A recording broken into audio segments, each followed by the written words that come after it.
So we had discussed about the RH, the ABO, the P, the I, the Lewis, yan. Tapos, and of course, yung Duffy. Now, we continue with the KEL and KX blood group system.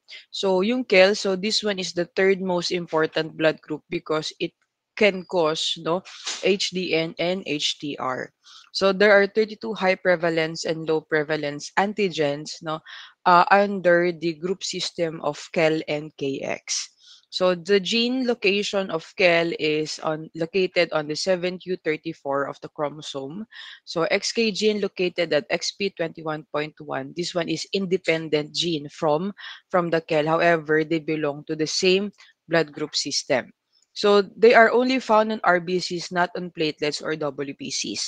So if the KELs are found, no, or if the antigen is found on the RBCs, so ibig sabihin po, it can cause transfusion reaction, it can cause death no sa ating pasyente just in case there is some cases of incompatibility. So XK proteins they are associated with KEL antigens found in erythroid tissues, and the K antigen can be detected on fetus as early as 10 weeks, no? And it is well developed at birth. So sometimes this is also the cause of stillbirth, no? Or unwanted abortion kapag hindi po nagmamatch yung blood group system ng nanay at tatay. That yields to the development of the fetus. So it's very important na yung isang buntis na nanay ay palagi pong nagpapa-check up. So that is also the reason kung bakit kailangan i-blood group or i-blood type yung nanay during the pregnancy. So the small K antigen, so this one is detected as early as 7 weeks, no? Unlike the capital K, no, it yields to lower incidence of mutation. So pag sinabi po nating mutations, no, may capacity na itong carrier natin pwedeng kapag nakahanap siya ng kapwa niya recessive or carrier trait ng K antigen, it could manifest to their offspring. Or puwede rin naman po kung hindi naman carrier yung kanilang magiging, partner or yung kanilang mating partner, puwede rin pong, hindi naman mag-manifest 'no, sa kanilang, future offsprings. So in the examination, it's also important to identify what are the blood groups that can be destroyed by, proteolytic enzymes like Fisin and papain. So ibig sabihin lang nito, if they can be destroyed, there is something 'no, that we can add to our blood no ng ating donor or ng ating recipient to prevent transfusion reactions. There are some cases in the laboratory wherein ako hindi ko talaga ginawa. Hindi ko talaga ginawa, but there are some people, there are some medtechs na kahit na incompatible pero yung patient talaga natin, for example bleeding talagang mamamatay na siya. Puwedeng stab wounds, puwedeng may, effusion, ganyan na super critical pero ang dami pa ring nag-i-incompatible na dugo sa kanya. Sometimes they choose, ako personally I don't do that. They choose na they will inform the doctors, the physician that, they have tried, multiple units of blood tapos, nag-perform na rin sila ng antibody panel pero hindi pa rin talaga lumalabas na compatible. Now, if that's the case, the doctors will choose no kung ano yung units na may least na transfusion reaction or may least na incompatibility reaction. So just like yung mga +1 lang, +2 lang, minsan sinasalin pa din. Pero ako again personally, I don't do that. Sometimes we have to take the risk in the laboratory, in the hospital setting, but they would be asked to sign a waiver kasi nga mamamatay na sa bleeding yung pasyente. So there is a bad humor about that 'no, sa akin. May dark humor ako diyan na, well, kung mamamatay yung pasyente, kailangan niya salinan ng dugo, at least hindi siya namatay sa akin because of the transfusion reaction. Mamamatay siya because of the natural death 'no. So, in cases like that, it is the physician's call no, hindi natin call 'yan. Sasabihin natin na ganito yung nangyari, pero, it is for the doctors to decide. And, so our K expression on all RBCs except for the rare macleoid type. So the lack cell antigens, no membrane abnormality, survive normally in the circulation. So they can cause again both HDN and HDR. So if the antigen can cause HDN or HTR, so isa lang ibig sabihin niya, it is IgG in nature. It can cross the placenta. So macloid phenotype, so this one is the precursor for KEL antigens and KM antigens. So these are the weakened expressions of KEL. So para po silang subgroups, weak subgroups na tinatawag. So they are associated with macloid syndrome that represents muscular dystrophy, neurological disorders. No, so they are X-linked. So lalaki lang na associated with CGD, granulomatous disease, unable to produce an ADPH, no, inside our body. So may problema po sa synthesis nila. So ibig sabihin, this one is also associated with the genes, no. So meron din kinalaman yung lahi, ganyan. Reticulocytosis or acanthosis, these are the usually signs, no? Signs na may macloid phenotype under KEL blood group system yung ating pasyente. So it's also important, no? Bali, I asked no, some of random students from your batch, because there are some questions in the board examinations wherein they are going to describe the cells that were observed under microscope. So halimbawa, katulad niyan, acanthocytosis, reticulocytosis, spherocytosis, ganyan, presence of teardrop cells, etc. So what is the possibility of the emergence of an antigen or presence of other blood group system? So isa rin po 'yun sa kailangan ninyong tandaan, no? If there is a distinct characteristics of or features of an RBC, no, represented in a blood group system. So halimbawa sa ABO incompatibility wala namang changes sa shape, pero there is a rupture, no? There is a presence of hemolysis, no, of the RBCs. Dito naman acanthocytosis and reticulocytosis. So ayan, with associated with hemolytic anemia. So the anti-K was identified in the year 1946, no, from the serum of Mrs. Kelleher. So in this case, no, kung mapapansin ninyo yung ating other blood group system, puro siya names kasi it's either it came from the one who discovered the blood group system or kung kanino po siya na-identified, no. So they react with RBCs of her newborn infant, older daughter, and husband. So this one is the most common antibody seen in blood bank after the ABO and RH. Kaya po siya naging pangatlo. First is the ABO, second is the RH, third is the KEL antibody. So this one is again IgG in nature. So how do we detect for this one? Indirect antiglobulin test or IAT na tinatawag. So this one is implicated with severe HDR and HDN. So pag sinabi po nating severe, yan kapag kabuntis, yan pwede pong mag-lead sa stillbirth, fetal anemia or hydrops fetalis. So nakakita na ba kayo ng wait lang, let me search yung fetus na may hydrops fetalis. As in mukha siyang teardrop yung baby.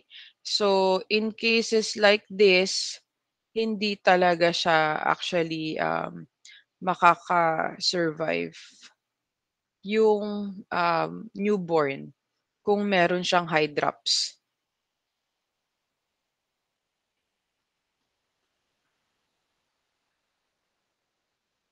'Yan, ganyan siya. Sometimes, 'yan, ganyan. Mga 5 days lang ibubuhay niyan, ganyan. lalo na kapagka na-identify na, um, meron yung ano, eh, talagang teardrop yung itsura niya.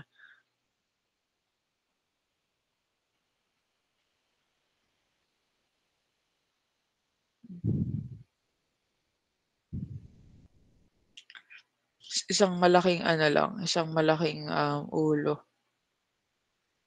So, during the ultrasound ganyan, ma-identify kaagad yung ating, fetus 'no, sa kanyang development. Pero yun nga, kapagka hindi po nagpapa-check 'no, yung isang pregnant mother, puwede pong, magulat na lang siya na ganyan yung itsura ng kanyang anak, sasabihin may maligno, sinapian, et cetera. So yun naman pala ay may presence ng, disease. Yan. So, anti-small K discovered in 1949 with anti-hetical, partner, MNS blood group system, so presence of anti-M, anti-N, and of course anti-S, 'no. So this one was discovered by Landsteiner again and Levine. So yung S naman by Walsh and, Montgomery. So there are around 46 no antigens present in MNS blood group system, but again we only focus on the one that is more occurring. So all of these are rare, pero well, yung mga nagkokos na lang madalas ng transfusion reaction yung inaaral natin, because again, just in case there is presence of incompatible, again it is the doctor's call, no, kung ano yung gagawin niya sa pasyente na may rare blood type tapos may anemia or may severe bleeding for example. So yun, yan. So ayan, genes coding for chromosome number 4. So this one is may pinakamataas na frequency sa black o sa white. Mataas ang frequency ng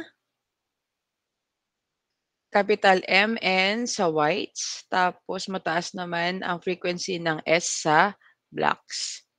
So this one is ayan, found in the glycophorin A, no. So positions 1 and 5.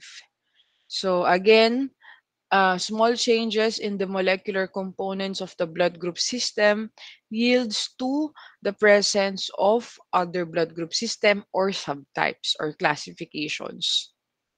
Yan, 'pag sinabi po nating, cleaves sialic, acid, ibig sabihin po, dine-destroy niya din 'no, dine-destroy niya or sinisira niya yung nagko-cause ng agglutination reaction so that it will be safe for the recipient to receive the blood from the donor. So parang pre-treated po yung mga blood bags para hindi magkaroon ng transfusion reactions. No, anyway, for the other treatments no that can be done sa mga blood bags, sa finals po natin 'yan i-discuss lahat. So S found in glycophorin B. So unlike sa MN that was found in glycophorin A. So differentiated by methionine and threonine. So less easily degraded because antigens are located farther down the glycoprotein. So this one is a good news, no, if it can be destroyed by fusin, papain, chymotrypsin, no, but the strength of the enzyme solution and requires specific ratio no para maging balanse yung antigen and antibody complex. So, codominant genes, no? Pag sinabi natin codominant genes, so they require to have a dominant mating partner for them to manifest in the offspring. So, kapag hindi recessive, hindi din siya, may possibility na hindi siya lumabas, no? Or mag-manifest sa offspring ng ating dominant carrier. Then the Eugene, no, high prevalence antigen found in RBCs except 1% of African American blacks, no, because of lacking of glycophorin B to complete the deletion of GYPB S, no, and anti-U. So special characteristics like this, no, actually we don't have much tawag dito, much explanation on this, talagang kung ano po yung nandiyan, yun lang din naman po yung lalabas sa examination. Though I can only share my experiences on this, no? Pero hindi ko din naman po na-experience yung presence ng lahat ng other blood group system because again, meron siyang ethnicity, meron siyang cultural differences, hindi naman po lahat ng races ay na-identify natin dito sa Pilipinas. And not all hospitals in the Philippines have the capacity to identify the presence of other blood group system. We usually just encounter the presence of it, pero yung identify na MNS, ganyan, etc. So it is usually from sophisticated hospitals lang. So like St. Luke's, Makati Med, Asian Hospital, ganyan. Just in case that we frequently receive incompatibilities, ipapadala na po namin yan doon para sila na po yung magpe-perform ng antibody panel. So for the genetics, no, so yung EN, no, they do not have glycophorin A, and the glycophorin B is independent actually from the MN, which is the two codominant genes, no. So yan. Then the MK phenotype, so this one is the null phenotype of the MNS blood group system. So just like any other blood group system, again, some of them presents dominance, recessiveness, partial, weak, tapos meron naman tayong null. So yung weak antigens natin, so meron pero it's not strong enough to cause agglutination reaction, no? Yung null phenotype, there is a absence, no? Absence of this. Then, mostly the MN blood group system are IgM in nature. Bakit nakalagay dito na mostly IgM? Some of them are IgG. Because yung MNS blood group system po has the capacity to mutate. So, pwedeng it manifest independently from one person to another. No, so this one exhibits dosage effect. So again, dahil nga magkakaiba yung dosage from different varying individuals. So pwedeng sa iba malaki yung factor, sa iba naman hindi ganoon kalaki yung distraction, ganyan. So it could the incompatibilities, no, or the HDN and HDR may cause different reactions. So, reacting best at pH 6.5, anti-M reaction enhanced by acidification. So, if you want to remove the excess proteins, no, or the excess water, yun yung po yung tinatawag natin na absorption. So, anti-N is a cold reacting IgG or IgM. Again, it's also important to identify if it is specifically mentioned that they are warm reacting or cold reacting, you have to remember that, no? Kasi it's very important, no? Kasi lalo na kapag tinuruan na kayo ni Sir Erwin this week how to perform the antibody panel testing. So among all these blood group system, you will identify if there is a um, presence of other blood group system besides the ABO and the RH, no? So kasama po yun sa examination natin.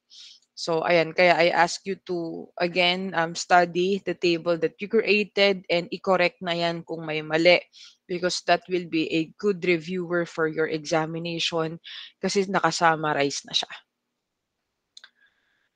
So, incidence of the phenotypes, of course, dominance pa rin yung capital M tsaka capital N and yung capital S among the blocks, no?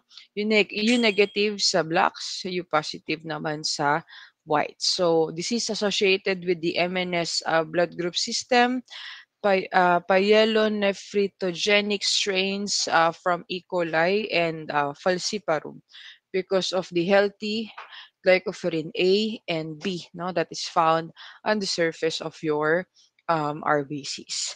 So 1951, Kidd blood group system was found on the serum of Mrs. Kidd, no, whose infant had hemolytic disease of the newborn. 1953, no, JK. JK po yung kanyang symbol, no, was discovered. 1959 naman yung null phenotype. Okay, so it consists of three antigens, JKA, JKB, and JK3. Si Kid blood group system, medyo natandaan ko to kasi ano kasi nga kung paano ako mag-review talaga dati is lahat ng taong kakilala ko ay nilalagyan ko ng sakit. But Kid blood group system is special kasi yung symbol niya si JK.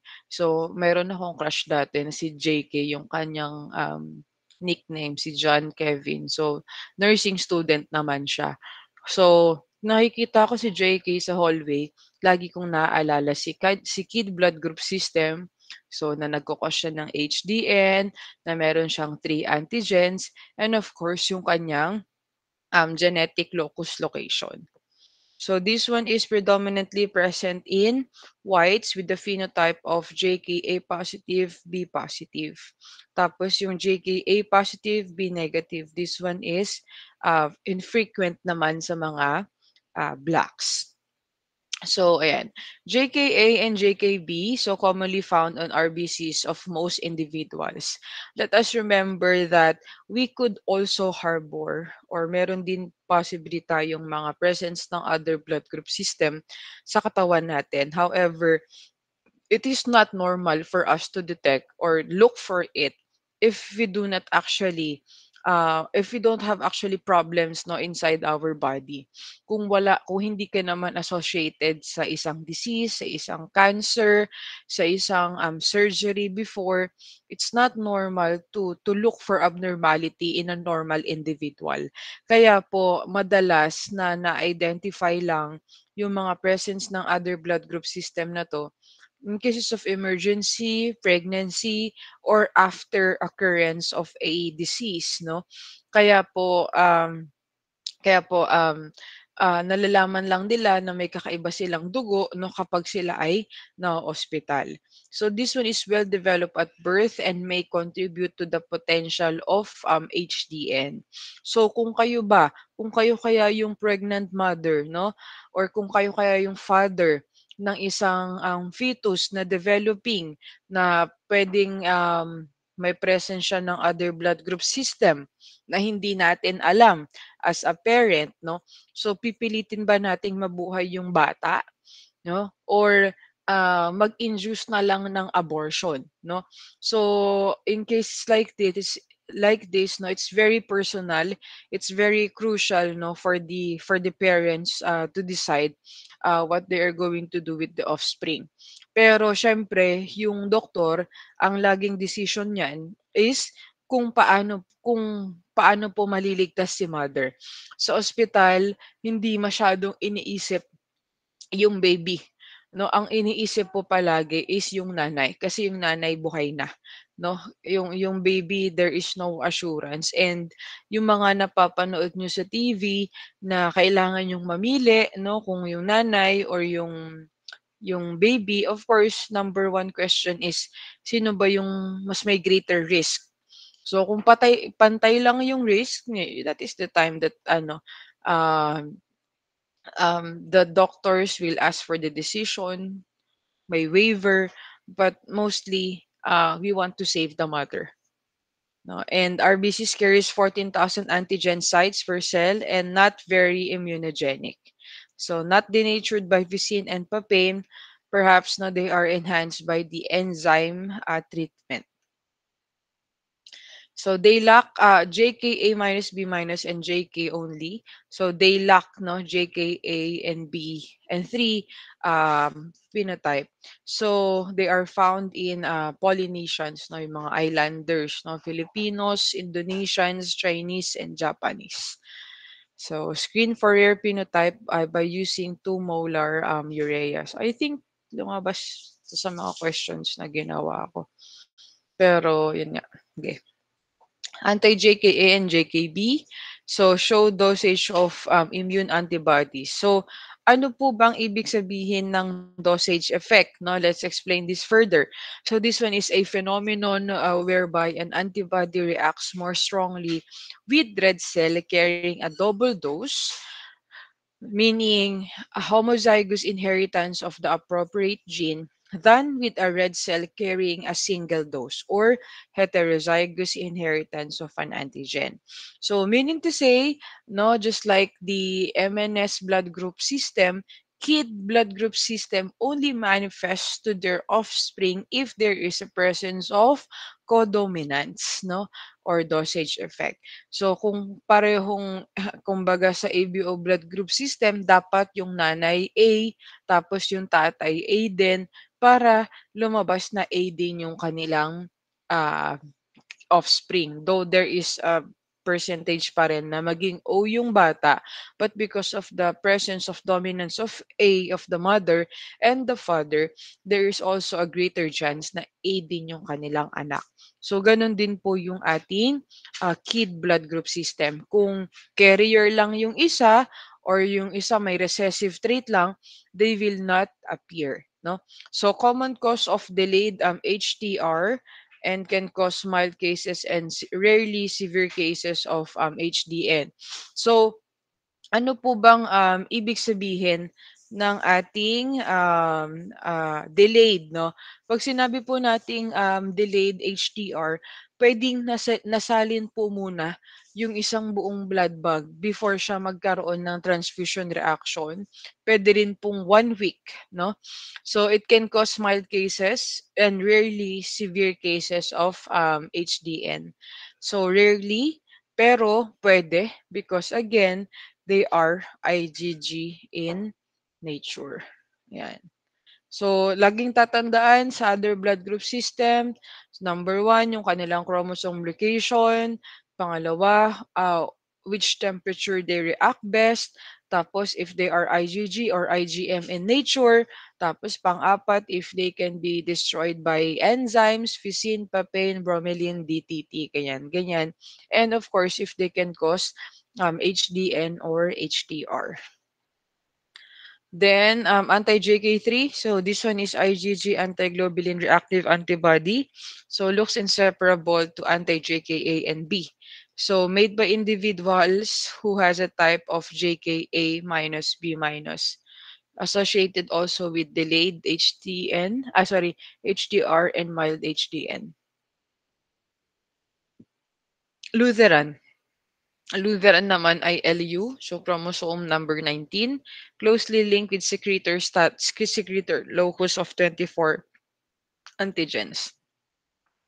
So si Lutheran naman poorly developed at birth, no?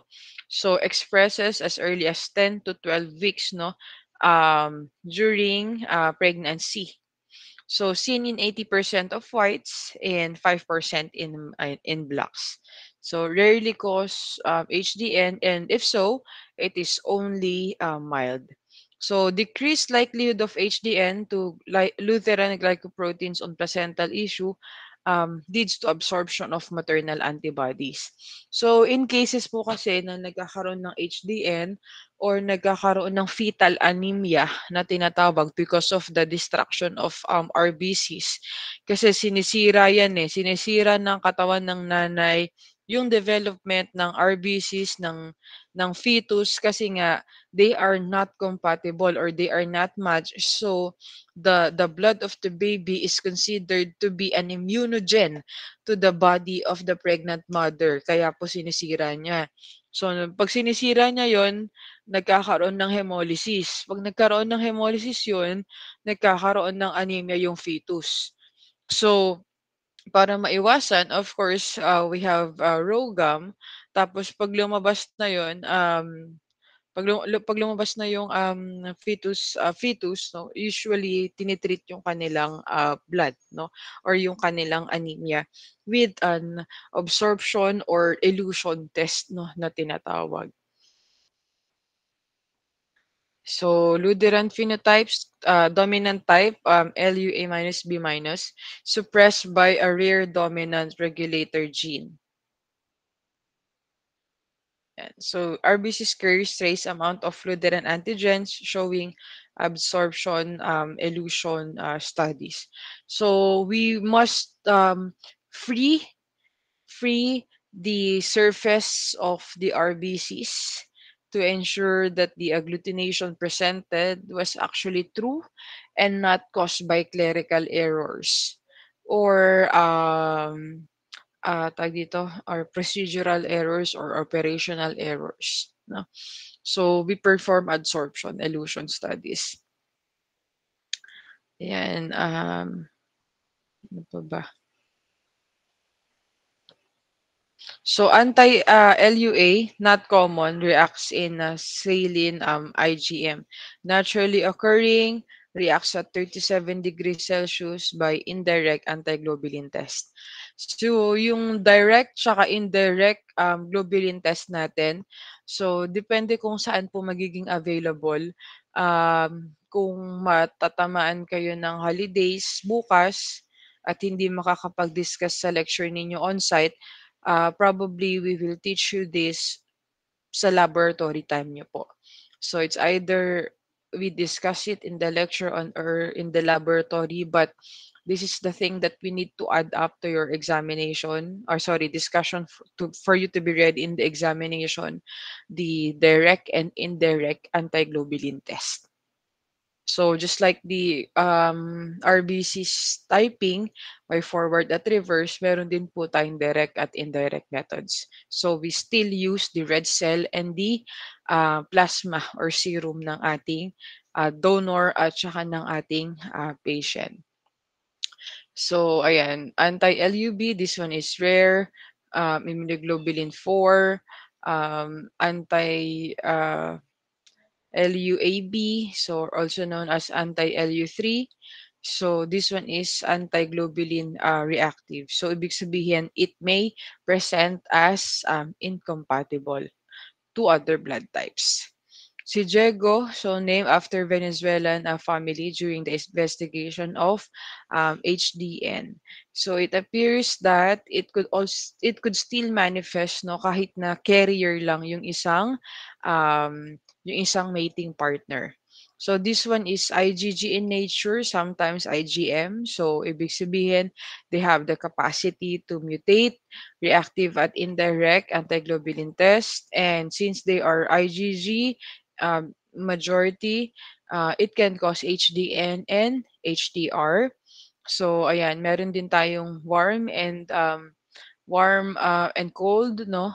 Autoimmune hemolytic anemia. So just like the I blood group system, which is cold naman. So there are 22 antigens under the JEGO blood group system, so commonly found in Mongoloid ancestry. Yan. So, yan. South American Indians with a prevalence of 54% and also present in North and Central America with native populations.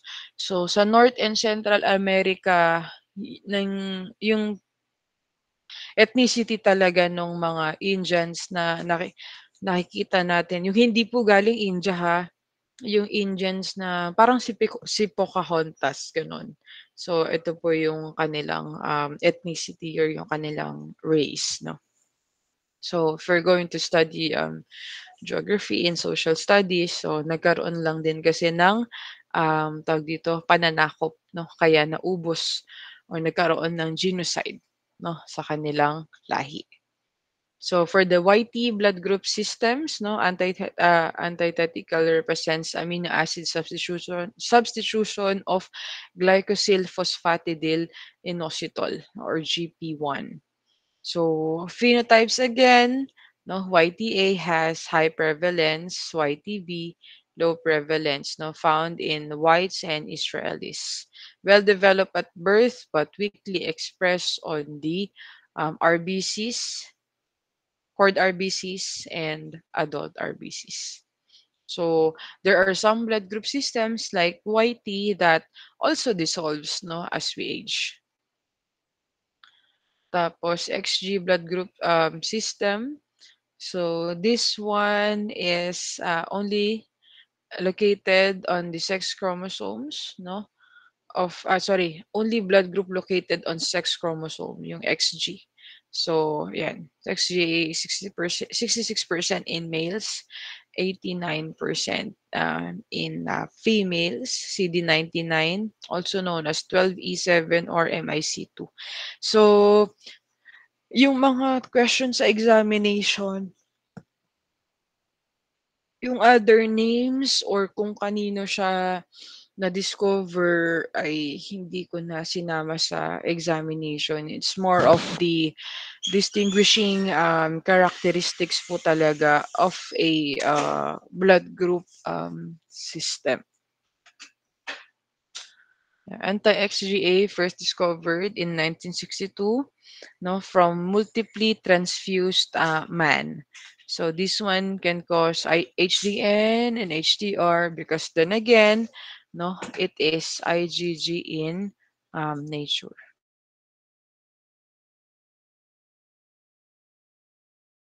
Then yan, si Yana. Si Yana, blood group system.